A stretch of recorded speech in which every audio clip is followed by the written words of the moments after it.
this is a little bit different. I'm not going to lie. I was just laying in bed. I was just watching Notre Dame TCU. I have so many thoughts because TCU just upset Notre Dame, number 17, beating number 3 in the AP rankings. But that didn't feel like an upset if you're looking at what TCU was doing. We got to talk about this. I got some thoughts. I'm calling the ISO here today. Look, Hailey Van Lith. That second half. First half, a little bit slower. Got in a little bit of foul trouble. Had three fouls early. Didn't really get the rhythm going.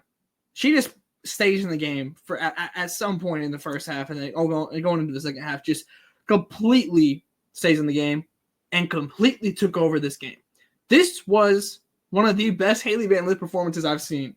Definitely in a minute. Definitely better than anything we saw at LSU, where it didn't feel comfortable. Hailey Van Lith has exhaled at TCU. I think that is the best way to put it right now. She has exhaled and is just hooping. And on a game where you have Hannah Hidalgo, Hailey Van Lith, Olivia Miles, Sonia Strone, and like these are W caliber guards, Hailey Van Lith fit right in. So as you're seeing these guards at the top of WNBA mock drafts and things like that, Hailey Van Lith fit right in.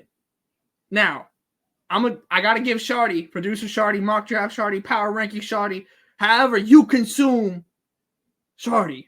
You can find all his stuff on the Substack. He has had Hailey Van Lith as a number 5 pick this entire time, going to the Golden State Valkyries. Now, I'm going to be honest. I'm going to hold my hands up. I laughed at him when he had that initially. And I still don't know if I'm all the way there yet. But this second half, and watching the way that Hailey Van Lith plays off Sedona Prince, who had an incredible game in her own right, just purely talking on the court with Sedona, but 20 and 20, you can't ignore it. Like, that is legit. And a lot of that comes from the two-man game between Hailey Van Lith and Sedona Prince. And when you're looking at the W and what is the dominant position in the W, it's the 4s and 5s. And you're going to need a guard that can run with the good 4 and 5.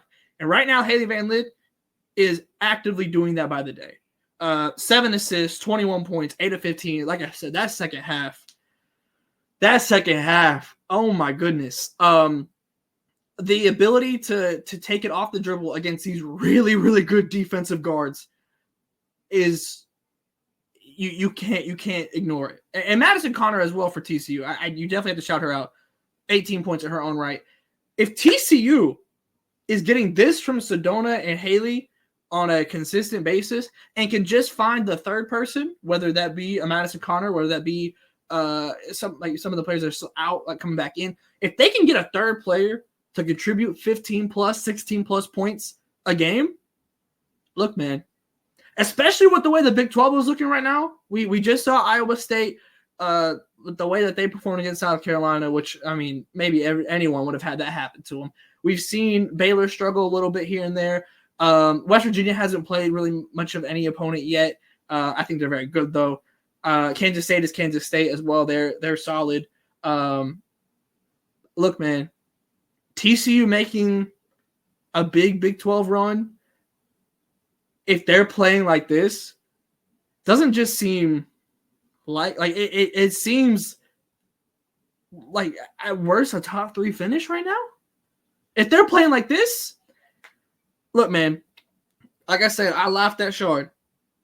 And I still don't know if I'm all the way there yet, but Hailey Van Lith in this game, in that second half, was remarkable. Once she got into the flow of this game, she was remarkable. But we obviously have to talk about the other side of this. Notre Dame, coming off a massive win against USC at USC. What was different? I'll tell you what I thought was different. In that USC game, which I was lucky enough and grateful enough to be there in person covering it for No Cap Space, there were several moments in that game where Hannah Hidalgo and Olivia Miles linked up, and I'm like, oh my goodness, what a play. Whether it was one passing to each other, however it was. They linked up in that game, and I was like, oh, okay, that's crazy. That's a hell of a pass. That's blah, blah, blah. And I say that to say the larger problem here is Notre Dame on offense was not moving the ball. It felt like Notre Dame, and they almost did, try to kind of win off their talent. And TCU is not an untalented team by any means. But the amount of kind of just solo drives into the paint that we saw from Hidalgo, from Citron, from Olivia Miles, like that's not what you want to see from this team. And it's important to note that Notre Dame is also missing key pieces still. Like Maddie Westbeld is still out. But this is not how you would expect them to kind of keep the momentum up. I mean, they didn't keep the momentum up after that big USC win. There was a lot of people, myself included, that were heralding them as one of, if you know, like you can make a case to be number one. I didn't personally make the case, but you could make the case. The case was there, right? That was how they played against USC. The offense here, I don't consider TCU a great defensive team. Not yet, at least. I'm not there yet. But Notre Dame didn't exactly make it super, super tough. I think Sedona Prince was locked in. She had 8 blocks. She almost had a triple-double. 20, and 8 blocks. It's ridiculous. Ridiculous performance. So she had the paint on lock. And I don't think they ever made it difficult for her. And they certainly have the capabilities with the talent that they have on this Irish team to make it difficult for a big. So I'm incredibly intrigued to see where this Notre Dame offense goes from here. Because, like, Hannah puts up 27, Olivia Miles puts up 16, Sonia puts up 14. Like, they shoot 34%, 33% from 3. It's just not – I was not moved by this in the way that – like, I came out of that USC game incredibly moved.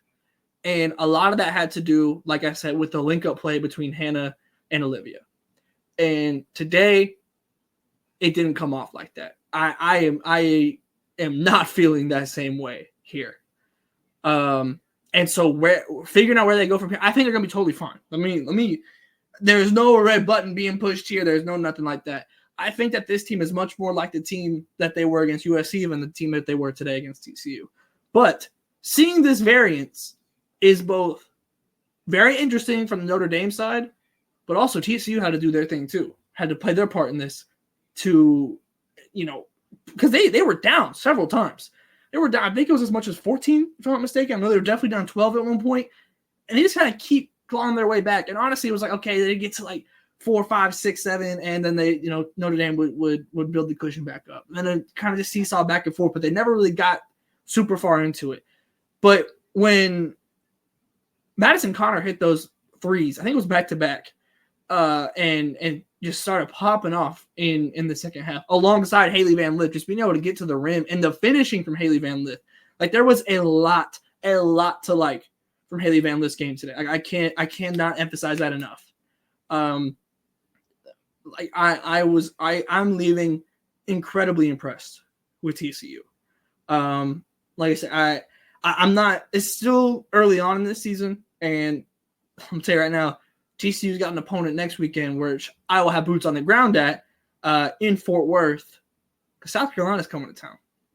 Now, I don't judge teams greatly off of, to a point, how they go against South Carolina, because that is South Carolina, and South Carolina is in a certain tier that a team like TCU, which truly, and it can't be overstated, the job that Mark Campbell has done as the head coach since he came in last season, working the portal and immediately legitimizing TCU as a team this season. They had some injuries, had a lot of injuries actually last season, but to bring in Hailey Van Lith on top of the pieces that he already was able to bringing in a Donovan Hunter, who's an unsung hero of guards. I don't feel like she's gotten like incredibly comfortable yet within this, but I am a Donovan Hunter believer. What we saw at Oregon State was legit.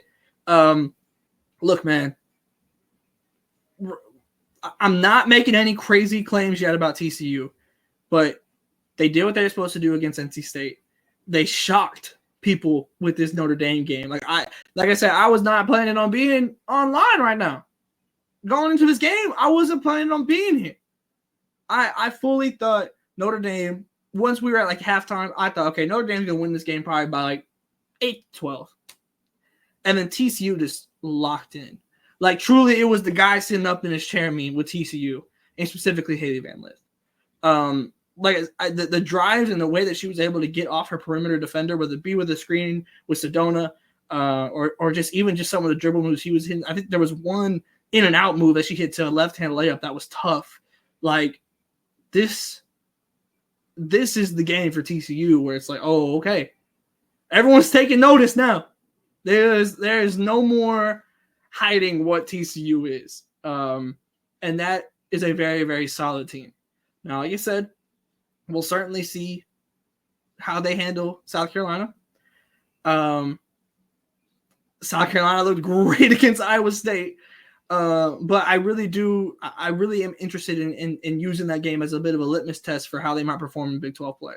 It's hard to compare one game to another just directly like that, but obviously we saw what happened to Iowa State.